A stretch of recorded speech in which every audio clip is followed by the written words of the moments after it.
The wind rolled across the open plains like a warning, dry, sharp, and uneasy. The land stretched endlessly, a vast sea of dust and gold, where the sun burned like a cruel overseer. The rancher, a weathered man named Colt McGraw, rode quietly, reins loose in one hand, his old horse Ranger stepping steady beneath him. He wasn't searching for trouble, trouble just had a stubborn way of finding him. Colt had lived long enough to understand one thing: the West was a place where the strong survived, and the weak were forgotten. But even after all these years, he still couldn't ignore suffering. Not after what happened to his family. As he reached a clearing near the dry creek, something unusual caught his eye, a shape lying motionless in the dirt. Ranger stopped before Colt even pulled the reins. At first, Colt thought it might be an animal. A deer. Maybe a wounded coyote. But then he saw an arm, then bare feet, and then a child. A young girl, no older than 12 or 13, sprawled helplessly on the ground, dress torn, skin sunburned, and legs shaking weakly. Colt's stomach tightened. He swung off the horse and rushed to her side. Hey now, he said in a steady voice, kneeling beside her. You're all right. You hear me? I ain't here to hurt you. Her lips trembled, breath ragged. Her voice was barely a whisper, cracked by thirst and fear. Water. Colt pulled his canteen from his belt. When he lifted her head gently, she flinched like she expected pain, like too many hands before his had been cruel. It's all right, he repeated softly. You're safe now. She tried lifting her hand, shaking uncontrollably. Then, with her voice raw and desperate, she whispered. Put it in my mouth, please. Not a command. Not a request. A plea for survival. Colt uncapped the canteen and slowly tilted it to her lips. At first, she sipped. Then she swallowed. Then she clung to it like life itself. Easy now, Colt murmured. Too much too fast'll make you sick. The girl gasped as the water revived her just enough to feel pain again. She curled slightly, whimpering. Colt noticed bruises, fresh ones. And rope burn around her wrists. Someone had tied her up. Someone cruel. His jaw tightened until it hurt. What's your name? He asked gently. Her voice trembled. Lena. Colt nodded. All right, Lena. I'm Colt McGraw. I'm talking you outta here. Suddenly she grabbed his arm, eyes wide with panic. No, she cried, voice breaking. They'll come back. They're close. Colt's hand slowly shifted toward the revolver holstered at his side. Who? He asked, tone steady, controlled. She swallowed hard. Men, 3 of 'em, they. She stopped, eyes flooded with memories she couldn't erase. Then she whispered. They took me from my village. Colt's heartbeat slowed, not with fear, but calculation. Kidnappers. Raiders. Traffickers. He'd seen their kind before. The kind that believed the world was theirs to take, people included. And the West had many monsters, most of them human. Colt placed a steady hand over hers. You ain't going back to them. A distant sound cut through the silence, a whistle of wind at first, then footsteps, then the haunting jingle of spurs. Colt froze. Lena's trembling grew violent. They found us, she whispered. Colt shifted so his body shielded hers. He didn't look scared. Just tired of men who used fear as power. A shadow moved behind a cluster of shrubs. A voice called out, cold, taunting. Well, look what we got here. That's our property you're holding, Dot. Colt stood slowly, calm, deliberate, placing himself fully between the girl and the danger approaching. Property. Colt replied, voice low and controlled. She's a child.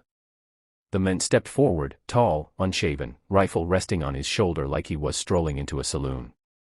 2 more emerged behind him. Lena curled into the dirt, covering her head with her arms. The leader grinned. You given her water, old man? How sweet. But she ain't yours. Colt rested his thumb lightly on the hammer of his revolver.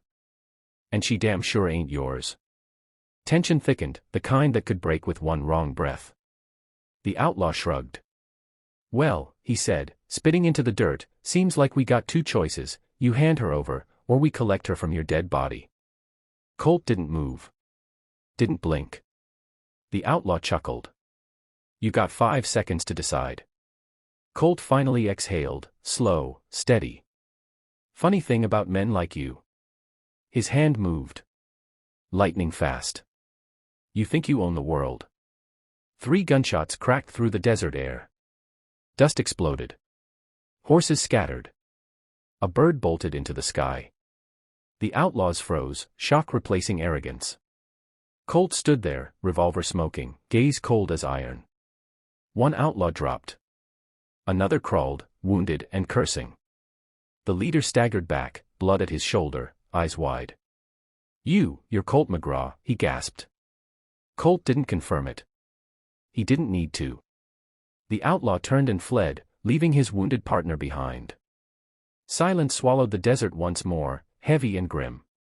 Colt holstered his gun and returned to Lena, kneeling beside her. You're safe, he said quietly. But she shook her head. No, they'll come back. More of them. Colt looked toward the horizon. She was right. This wasn't over. Not even close. He lifted her carefully into his arms and stood. Then let 'em come, he muttered. Because I ain't runnin', and I ain't lettin' them take you again. The sun dipped low, staining the sky the color of burning copper as Colt rode toward his ranch. Lena sat slumped in front of him on the saddle, held securely by his one steady arm while the other guided Ranger forward. Every so often, she winced from the jostling, but exhaustion was slowly pulling her into sleep. Colt kept his eyes sharp. The desert had gone too quiet. Coyotes weren't howling. Crows weren't circling. Even the wind seemed to hold its breath. Danger wasn't behind them, it was stalking them. Colt wasn't new to fear, but he was familiar with instinct, and his instincts were roaring now. They won't stop, Lena whispered, eyes half open. Even if the sun goes down. Colt nodded, jaw set. I know. She swallowed, voice small. Why did you help me? Colt stared ahead for a long moment before replying. Because once, someone helped me, when I didn't deserve it. And because no child should face the world alone, not while I'm still breathing. Lena didn't respond, but her breathing eased. Comfort wasn't something she'd known in a long time, and his words settled into the empty spaces grief had carved inside her. Night descended fast in the desert. Shadows stretched long, twisting like living things. Stars appeared, bright, sharp, ancient. Colt finally reached the wooden fence of his land. His ranch sat quietly among a stand of rugged trees and stubborn grass, one of the few places in miles where water still flowed. He dismounted and gently lifted Lena down. Let's get you inside, he murmured. The house wasn't fancy, just timber walls and a rope-hung lantern flickering in the front window, but it felt solid. Safe. Colt pushed open the door. Inside, the air smelled faintly of tobacco, leather, and old paper. A fireplace glowed warmly. A rocking chair sat near it, a quilt folded neatly on the back. Lena's eyes scanned the room, nervous, unsure if she was truly safe or walking into another kind of cage. Colt noticed. You're free to leave when you're strong enough, he said calmly. Door stays unlocked. She hesitated, then nodded. Colt set her on a soft chair and fetched a tin bowl, filling it with clean water from a jug. Lena splashed her face, washing away dirt, blood, and fear. Then Colt brought her a plate of bread and dried meat. She ate slowly at first, then faster. Hunger wasn't just physical, it was memory. After a few minutes, she spoke again, barely audible. They killed my mother. Colt froze, hand resting on the wood of the table. They came at night, Lena continued, voice hollow. Fire, screaming, they took whoever could walk. They weren't hunters. They weren't soldiers. They were just, she swallowed hard. Monsters in boots. Colt lowered himself into the chair across from her. You ain't alone anymore, he said softly. But Lena shook her head. Everyone who helps me gets hurt. Colt leaned forward, eyes steady. Lena, listen to me. The men who did this aren't ghosts, they ain't legends, they bleed like everyone else. And they made a mistake. Her eyes lifted slowly. What mistake? His reply was quiet, dangerous. They came after someone under my protection. A sudden pounding rattled the door. 3 heavy knocks. Slow. Deliberate. Lena froze, terror returning full force. Colt motioned for silence. He stood, moved to the fireplace, and removed a double-barrel shotgun from the wall.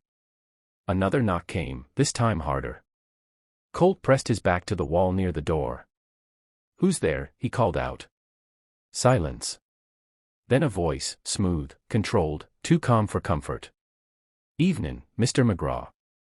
We ain't here for trouble." Colt smirked bitterly. When folks say that, they usually bring a wagon load of it. A deep chuckle followed. "Fair point.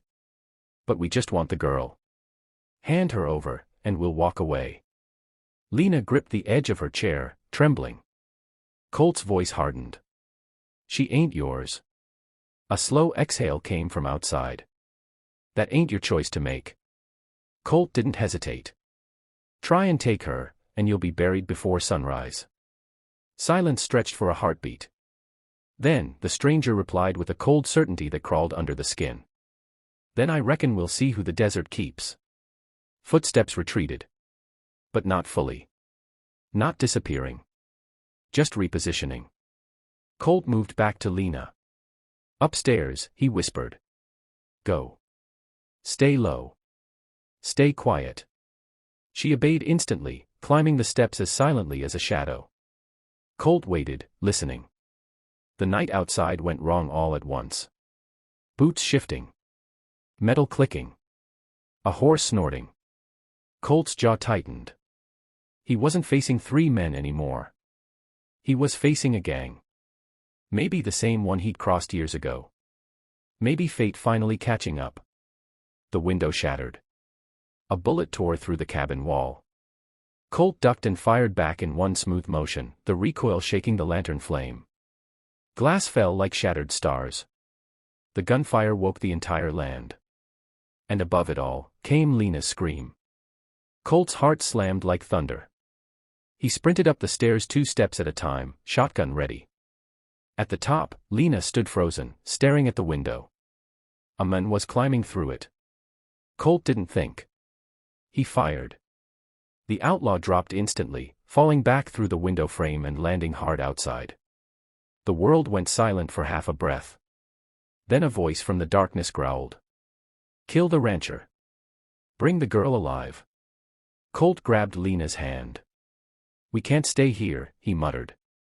"We're moving." They hurried down the back stairs to the storeroom. Colt pushed open a trapdoor hidden beneath a shelf. A tunnel, a narrow one lined with wooden beams, stretched into the earth. "Down," he ordered quietly. Lena climbed first. Colt followed and shut the trapdoor above them, sealing the world of gunfire and chaos away. The tunnel was cold and quiet. Their footsteps echoed softly. After several minutes, the tunnel opened into a small hidden barn on the far side of the property, where another horse waited.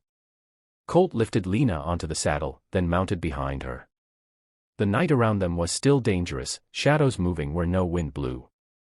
Lena whispered, "Where do we go?" Colt looked toward the distant mountains, where darkness could hide them or swallow them. "To find answers," he murmured. "And to make sure those men never hurt another soul again."